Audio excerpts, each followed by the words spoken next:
BC ఐక్యవేదిక మంచిర్యాల జిల్లా యువత అధ్యక్షుడిగా రామారావుపేట గ్రామానికి చెందిన పెద్దల్ల చంద్రకాంత్ ను రాష్ట్ర కమిటీ అధ్యక్షులు పాశం యాదగిరి సామాజిక న్యాయ జేఏసీ రాష్ట్ర చైర్మన్ ప్రొఫెసర్ ప్రభంజనం జిల్లా అధ్యక్షులు రంగు రాజేశం ఆదేశాల మేరకు నియమించడం జరిగిందని బీసీ ఐక్యవేదిక జిల్లా అధ్యక్షులు వడ్డేపల్లి మనోహర్ తెలిపారు. ఈ మేరకు ఆదివారం రోజున మంచిర్యాల జిల్లా ప్రెస్ క్లబ్ లో చంద్రకాంత్ కు నియామక పత్రాలను ఆయన అందజేశారు. మంచిర్యాల జిల్లాలో బీసీ వర్గాల ప్రజలు న్యాయమైన ఆకాంక్షలు తీర్చే వేదికగా బీసీ ఐక్యవేదిక పనిచేస్తుందని ఆయన తెలిపారు. ఈ సమావేశంలో నూతనంగా ఎంపికైన బీసీ ఐక్యవేదిక యువజన జిల్లా అధ్యక్షులు పెద్దల చంద్రకాంత్ మాట్లాడుతూ నాపై నమ్మకంగా ఇచ్చిన ఈ పదవిని రాష్ట్ర అధ్యక్షులు పాశం యాదగిరికి సామాజిక న్యాయ జేఏసీ రాష్ట్ర చైర్మన్ ప్రొఫెసర్ ప్రభంజనం యాదవ్ కి జిల్లా అధ్యక్షులు వడ్డేపల్లి మనోహర్ కి కృతజ్ఞతలు తెలియజేస్తూ నేను బీసీ ఐక్యవేదిక జిల్లాలో బలోపేతం చేస్తానని అన్నారు. ఈ కార్యక్రమంలో మనోహర్, జిల్లా అధ్యక్షులు చలమల్ల అంజన్న, జిల్లా ఉపాధ్యక్షులు వేముల మల్లేష్, జైపూర్ మండల బాధ్యులు బీసీ ఐక్యవేదిక తదితరులు పాల్గొన్నారు.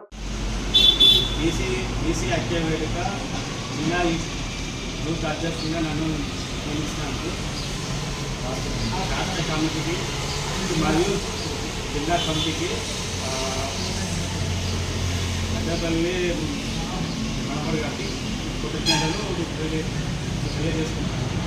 నాకు ఈ బూత్ అధ్యక్షులు ఇచ్చినందుకు నేను నా వంతు న్యాయం చేస్తున్నాను. మంచిర్యాల జిల్లా కమిటీ తరఫున మంచిర్యాల జిల్లాలో బీసీ ఉద్యమాన్ని బలోపేతం చేయడం కోసం, అదేవిధంగా బీసీ ఉద్యమంలో యువతను పాల్పంచుకోవడం కోసం మనము మన మంచిర్యాల జిల్లా యువజన విభాగం అధ్యక్షుడిగా రాష్ట్ర బీసీ ఐక్యవేదిక రాష్ట్ర నాయకులు పాశం యాదగిరి మరియు అదేవిధంగా బీసీ న్యాయ జేఏసీ ప్రొఫెసర్ ప్రభంజన్ యాదవ్ ఆదేశాల మేరకు మన రామారావుపేట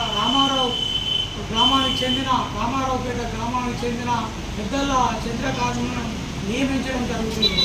ఇదే విధంగా అసలు జిల్లాలో బీసీ ఉద్యమాన్ని పల్లెపల్లెకు తీసుకుపోవాల్సిన భాగంలో బీసీ ఐక్యవేదిక మంచిర్యాల జిల్లాలో అనేక రకమైన కార్యక్రమాలు చేస్తుంది. ఆ కార్యక్రమంలో భాగంగానే మనము యువజనుల్ని బీసీ ఉద్యమంలో పాల్పంచుకోవాల్సిందిగా కోరుతూ అందరినీ బీసీ ఉద్యమంలో ఇంకా అధిక మొత్తంలో పాల్గొని మనకు జరుగుతున్న అన్యాయాలపైన బీసీలకు రావాల్సిన హక్కుల కోసము పోరాడాల్సిందిగా, సమరశీల పోరాటాలు చేయాల్సిందిగా బీసీ యువతలను కోరుకుంటూ, అదేవిధంగా మండల్ కమిషన్ రిపోర్ట్ను, అదేవిధంగా బీసీ రిజర్వేషన్లను అమలు చేయాల్సిందిగా బీసీ ఐక్యవేదిక మంచిర్యాల జిల్లాలో అనేక రకమైన పోరాటాలు చేసింది. అదేవిధంగా మున్ముందు కూడా అనేక రకమైన పోరాటాలు చేస్తుందని మంచిర్యాల జిల్లా బీసీ ప్రజలందరికీ విజ్ఞప్తి చేస్తున్నాం. అదేవిధంగా కాంగ్రెస్ పార్టీ ఏదైతే గత ఎన్నికలలో బీసీలకు ఇచ్చిన హామీలను కూడా నిర్వహించాల్సిందిగా మేము డిమాండ్ చేయడం జరుగుతుంది. స్థానిక సంస్థల ఎన్నికలలో 42% ఇవ్వాల్సిందిగా బీసీ ఐక్యవేదిక డిమాండ్ చేస్తుంది. అదేవిధంగా దేశవ్యాప్తంగా ఈ బీసీ ఉద్యమాల కోసం, బీసీ సమస్యల కోసం పోరాటం చేస్తున్న కాంగ్రెస్ పార్టీ అగ్రనేత రాహుల్ గాంధీ కూడా బీసీ ఐక్యవేదిక మంచిర్యాల జిల్లా కమిటీ